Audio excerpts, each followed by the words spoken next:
Welcome to Play the Man Podcast, a podcast seeking to build sturdy men in a wobbly world. Welcome back to the Play the Man Podcast, where we talk about what it means to be a Christian man in a wobbly world. Today we're talking about manhood and examples that have influenced us in our own walks. Today we've got Pastor Peter and Pastor Shane. Guys, who are the first folks that come to mind when you think about a man that showed you what it means to be a man? Elton John was No. You go first. Obviously, I'm not ready. Well, I was going to say Boy George, but this sounds, I thank God for it, but it's my dad. Yeah.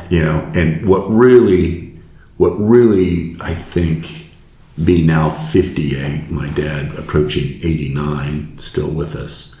Two things that really struck me was that, thinking about my dad, lessons he taught me.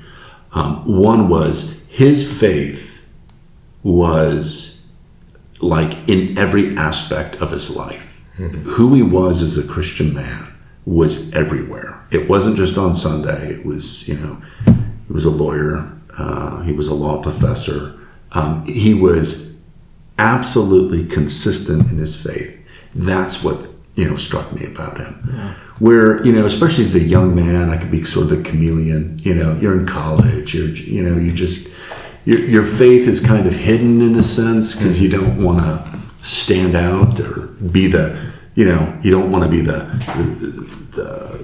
goody two-shoe sort of, those stereotypes that people are going to brand you with. The second thing was his courage. He had the courage to do that, but he also just stood firm where he needed to stand firm. So those two things really, thank God I had a great example in that. Yeah. I'm going to go a little kind of outside my immediate, people in my life. I mean, my dad certainly played a role.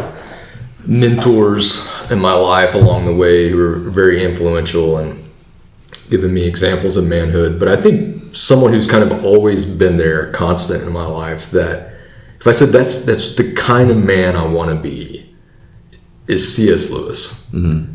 And I think what's so intriguing to me about Lewis is that, he's not that, I kind of grew up where expectations of what it meant to be a man was like Marlboro Man, mm-hmm. You know what I mean? Like tough guys with cowboy hats, grew up kind of in a rodeo family, and that's what a man was, and so Lewis being, the academic and the tweed suit and the pipe, and you just don't immediately Children's stories. Children's stories who didn't have children, right? Talking about marriage, and he didn't have a wife till late in life. But I think that's what's fascinating about Lewis, that he wasn't this manly man by the world standards, right? Of what we think of as what a man ought to be, this tough guy, machismo man. But he just knew what it meant to be a father, even though he didn't have children. He knew what it meant to be a husband, even though he didn't have a wife. He knew what it meant to be a man, even though he wasn't wearing a cowboy hat and on a horse, right? He was like comfortable in his own skin, and he intuitively knew those things and could express them and articulate them, and of course his Christian faith informed that as well. And even as we talk about things maybe later in this podcast, like manly friendships, and I just think like Lewis knew how to do manly friendships, Right. And I don't think we really know how or what that looks like, but I think he knew what it looked like. Yeah. And so I don't know why. I don't know if it's just because he had a 50-pound brain, and so he was able to do that so well. But that's always been a model of what. And even when you think about like courage and stuff, Lewis writing on the attributes of men, integrity and courage and all that, just stirs me like maybe no other man. Yeah, that's a great example. And I don't think I categorically would have put him there until you kind of talk. But I read one of his books and I'm like, oh man, if he just wrote this one book, Yeah. Screw tape letters, The abolition of man. The abolition of any of Yeah. them, just amazing. Yeah. My principal example is my dad. I've been blessed and fortunate to have a dad that was very present. He was in the military, and he imparted, I don't even standard guy wisdom throughout life, but really it was that he was just always present, and I was able to kind of watch how and what he prioritized over time. Similar to your story, he was very consistent and steady, and we kind of always knew what to expect. And he led the family, right? And he led my mom, and he tried to lead us kids, when we weren't easy to lead, right? And at the time, of course, I was like, that's great and interesting and cool. And I just didn't know how unique that really was until later. Until when I started looking around at other people my age, they're trying to become fathers, and they're like way lost. They're not even asking remotely the right questions, and I'm like, what? You're not trying to figure out how to spend Saturday with your family? I didn't get that. Like, that was the default, I think, for my dad. And now it's a default for me. And so I think of these things like parents, children become who you are, not what you tell them to do, right? That thing. And I think that was very much, with my folks, my dad especially, is osmosis. I slowly became a version of what he showed me. But in the moment, when you're a kid or a teenager or a young college, you don't appreciate it. You look back and you say, I didn't know everything I was, I remember my dad, talk about posture, you stand up straight, as we were talking about Jordan Peterson, my dad would scold me, and as a kid, you'd kind of get, he'd say, no, stand up straight, look me in the eye, things like, here's how you shake a person's hand, it's firm, and you look them in the eye, just these little things are like, oh, why are we doing this? All of a sudden, I'm in the military where a firm handshake's very important. I'm like, thanks, Dad. Exactly. Yeah, exactly. Any other? So C.S. Lewis is kind of an arm's length example, I would call it, right? You didn't know him personally. Right. But I do think there's a lot of great masculine examples, folks we didn't know.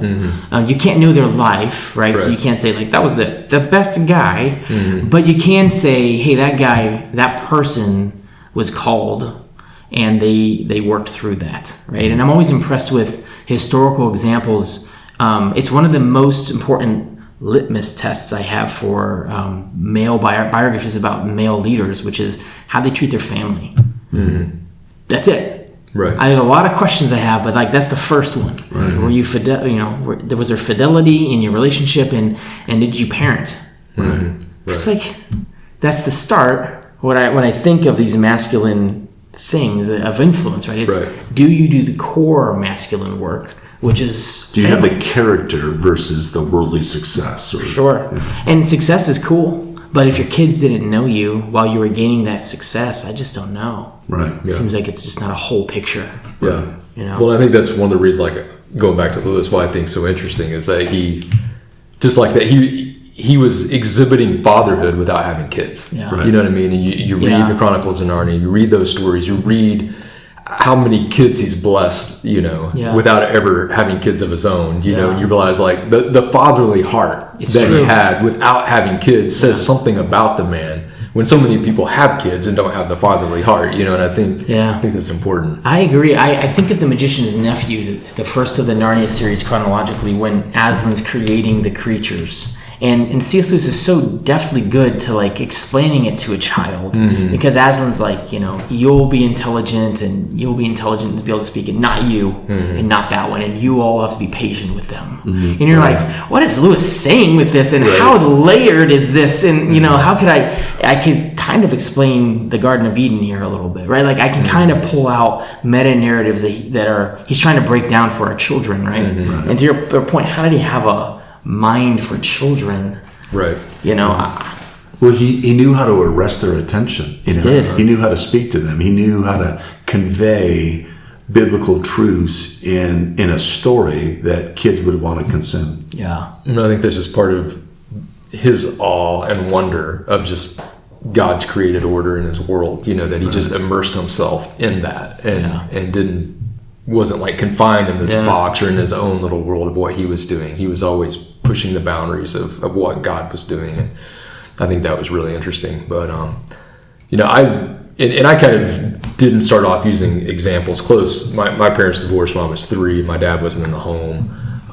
And so that's kind of the background I came from. But, even my dad's a much stronger believer today than he was when I was a child. But even from him, of just learning, the importance of your family name and honesty and integrity and things like that. I think of even examples. I remember just so vividly one time, like in my hometown, and here I am, I don't have a dad in the home, but I'm with my mom and my 2 sisters, and we're walking out of, it was like the flower shop or something in my little local town of 2,000 people. And I'm just walking behind, not paying attention or anything like that. And my mom gets to the door and she goes out and gets in the car. And there was a man from my church, and he comes and he grabs me and he pulls me aside. And he's like, you need to learn to get the door for your mother and your sisters. Like, you need to open the door for them. You need to open the car door, and I just think, like, who would do that today? But just little examples of that, even in a community of men looking out for other men. I mean, just probably knowing that's a boy who doesn't have a dad in the home, single mom. I'm going to teach him a lesson, and that's those are little things that have stuck with me throughout my life. That guy probably does not remember that conversation, and yet it's something I will never forget for the rest of my life. Right. I mean, that's taking care of the widows in the church, right? That's taking good care. That's a really great story. Yeah, and I just say that in case I know some of probably our listeners come from broken homes. They didn't have strong, manly examples, and it's probably more the norm now than. But maybe a coach was very formative. Right. Right. Yeah. And God's good to bring those folks into our lives. So if you're looking for examples, what are traits? Like, you can't just pick any guy. Yeah. Right? You're looking for good examples, I think. What are some of the common traits you would see in a positive example? What are the things you would see from a guy? It could be any example, really, right? Mm-hmm. Humility comes to mind, in general. I think this caring attitude. I read a essay by Doug Wilson. I forget what it was called. And he talks about man as a house, and how man has to be like a wall in a house, where the outside of the wall is this kind of steely exterior that's going to protect against the elements and external forces and foreign bodies and all this stuff. And the inside of the house has to protect the family and be cozy and comfortable and warm and inviting. And they're not the same thing. Yeah. Right? The necessity between those things are both necessary, but they don't necessarily complement each other. They should and they can, but it's hard to do that, right? Because you're being you're a protector, and then you're being like a nurturer, cultivating something, right? Yeah. I think that's a tough one. Yeah. That's a part of that dynamic you're looking for on a guy. So what are some of the other traits? I think integrity is one, and I noticed both of you, when talking about your fathers, talked about consistency, over the long haul, that integrity in all areas of their life, and I think even with my own father, I think that going back to that, teaching you to, honor the family name and stuff like that. It's something even in my dad, even though he wasn't a strong believer, was this strong sense of integrity in your life, and it's something that I have always valued in manhood and in Christian men, of men who their lives are integrated and they're consistent in who they are, especially in Christ and how they live their lives.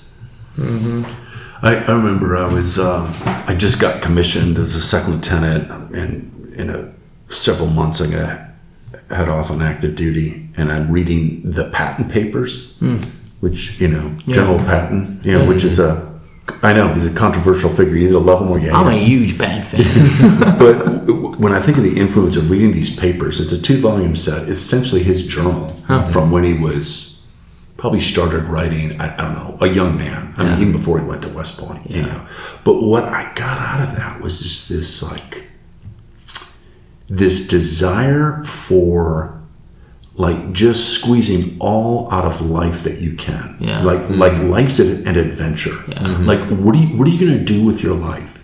Are you going to sit on the couch and play video games? Or are you going to grab the proverbial bull by the horns, and from a young age he did this, and there's discipline, but it wasn't abstract and just mechanical. It was just, I thought, man, this guy's just pulling, adventure and just discipline and things that he would do to meet certain goals, things he wanted to do, like being an Olympian, before the Olympics were really big. I think in 1939 he was a runner. Hey, I'm going to do this. Kind of a holy ambition in a sense. Just to kind of suck the marrow out of life. I think of Christ. I've given you life and I've given you abundantly, and what are we going to do? And it doesn't matter if you're in a town of 2,000 people, but how are you going to invest in other people? How are you going to use the gifts and talents God has given you? Someone who can, give you a passion for that. So I would read these papers, and it was more than just, what's it like to be a military officer? Just reading these. It was just like, man, this guy's sucking like goodness out of life. Yeah. And then I'd find myself on the couch. It's like, I need to go do something. Yeah. I need to grab life by the horns. That sort of, and not to get too of the manly thing, but that's kind of what we were created for, right? Yeah. I mean, part of it is that outward construction of the house that's the protector, the provider, the rushing into battle, and the inside is that, I love my family, I love God, I love my kids, I'm going to cultivate them, and just reading these papers, I always admire courage and just, even as a young man, that's what was his fear. His greatest fear was to be a coward. Yeah. And he would say, he would get all these accolades, Patton, how come you're so brave? He goes, I'm not. I'm scared to death. Yeah. But I do it anyway. You're just like, that's good. That's good. Yeah, and he was rushing to Berlin. I mean, that guy, you couldn't stop him. And then the story about his son-in-law. I mean, how cool is that? I mean, tell me the story. The story of his son-in-law. So I'm going to lose the history. He is I think he's the 3rd Army commander. That's pretty big. And he's in World War II. Yeah. And he's got a mission. You need to go this direction. You need to go on this mission. This is a mission for your nation. It's a mission for the Allies. You don't have the time to get distracted. And his son-in-law is actually in a Nazi prison camp. And he says, well, I'm not going to tell anyone, but I'm going to divert my forces, and I'm going to, I'm going to rescue my son-in-law, and he does, and he gets in trouble for it, but he doesn't, Yeah, that's a great story. Not a historical example, a literary example. Are you guys familiar with the author Cormac McCarthy? Darn. Tell us more. Okay, I guess. Is he Scottish? No, he's an American author. He just passed away. He's known in literary circles. He's famous for a book he wrote called The Road, and it's a father-son story. And and many of his books is a meditation on men, fathers and sons, and it's about what it means to be a man. Anyways, 2 of his books strike me very specifically. One's called The Road, and in it's an apocalyptic wasteland, and it's a father and a son traveling together, and it's a very stark kind of book. But there's these conversations his 6-year-old and him have, and the whole world is horrible. It's just bad, And they have this phrase, and the son says things like, but we don't do that, right, Dad? And he's like, that's right, son. He's like, because we carry the fire. And he's like, that's right, we carry the fire. And this phrase, carry the fire, is what they use in the term. It's not a defined phrase in the sense that they tell us what that means, but that they are not like the others who have fallen away in this world, have become savages or beasts or whatever. They carry the fire, whatever this is, right? And I think it's this, they're kind of maybe saying dignity. But I also think they're talking about integrity, right? And they're talking about honesty. They're talking about what it means to just be a whole person still, despite how the world's fallen apart. And I always love that, and it's a short read. Not recommended for women, I guess. And then another book he wrote called No Country for Old Men. And this one takes more conversation around his father. And his father's not a character in the story, but he's kind of learning the whole time about evil, and he doesn't know what to make of some of the evil that he's seeing. And at the end, the last couple pages of the book, he has a kind of a meditation about his dad, even though the dad's not in here, because he's now older in the story than his dad was when his dad passed. So he didn't know his dad when he was 50 or 60. He just kind of thinks he would have seen him. But he had this dream, and the dream was his father on a horse carrying a torch, kind of like an old school torch with a stick and a fire in snow. And the father passes him by in the dream, and he watches him go up. And the end of the story is he woke up and he thought about the dream, and he just knew that his dad set the fire for when he'd get there, because he was going to go there. He knew he was going to go where he was going in that dream, wherever that was, but that his dad was taking that fire and building something for him to get to. And I like the visual behind it, because he didn't know his dad, but he knew he became who his dad was, and he knew what it meant to be a man, to lead for other men, and to like inspire other men, right? And I think of this as like a shoulder to shoulder thing, where you're looking for another man. I think in many ways, you're saying, can I stand shoulder to shoulder with this person on the important things? And I like those examples. They're literary examples, but they're like this very visceral, what does it mean to show these masculine traits? And it's just like deep integrity, unmovable, right? And then trusting that other men are doing this with you, right? Anyways, I'm a fan of the stories, and they're not real examples, but they kind of are, right? They're kind of visceral, emotional examples. Well, I think of my two boys, they, at a young age, they're probably 10 and 7. That was the Lord of the Rings came out. Yeah. But, just those battles, not just the battles, but just who they are, like Aragon. The fellowship. The fellowship. I mean, it was so formative for them. But that was something they resonated with, and that stayed with them. Yeah. Literary examples can be powerful. I mean, they really can. And you mentioned Lord of the Rings. I mean, I remember the first time I read it, I was living overseas as a missionary, and outside of the Bible, that was the most encouraging book, of just every day getting up, putting on the armor, going into warfare in a mission context. There's just something about that of even this ideal of what a man is, what I mean? Right. Sitting out in front of you, even though it's not real, it can be more real sometimes than even the examples we see around us. And I think that's powerful. I think it's interesting that you brought up the literary it's the power of myths. It's the power of stories, even if they're not true. But when they shed light to an ideal that is God-given. Yeah. And I think it's because when we see an Aragorn, we know there is a Christ. We know there is a God-man who exceeded that example. We do have that example for us. And we see that in those pages, or we see it in Aslan, and I think that's as believers we do know we have that example that's even better than the best literary example, So what's the walk away here? Examples of manhood that's influenced you. I think one of them is simply, this is something worth ruminating on. I think it's worth taking stock and inventory to say, these people have influenced me.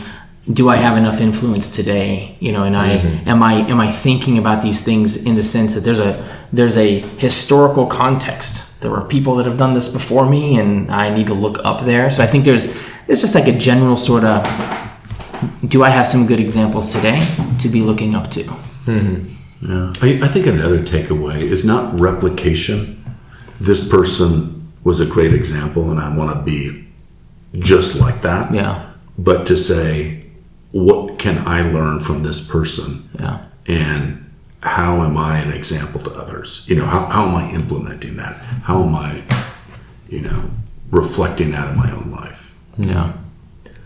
Yeah, and I think too, just that you can find if you don't have examples right in front of you. I mean, you can find examples in literature. You can find examples in history that you can go look to.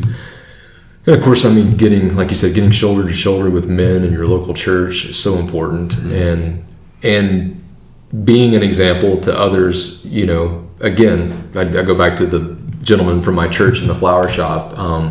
Profound impact on my life. He has no idea, and you just never know in your own life the words you're speaking, the things you're doing, the actions you're portraying, what that means to somebody else. And so I think, don't despise the day of small things. You never know what you're doing to encourage others.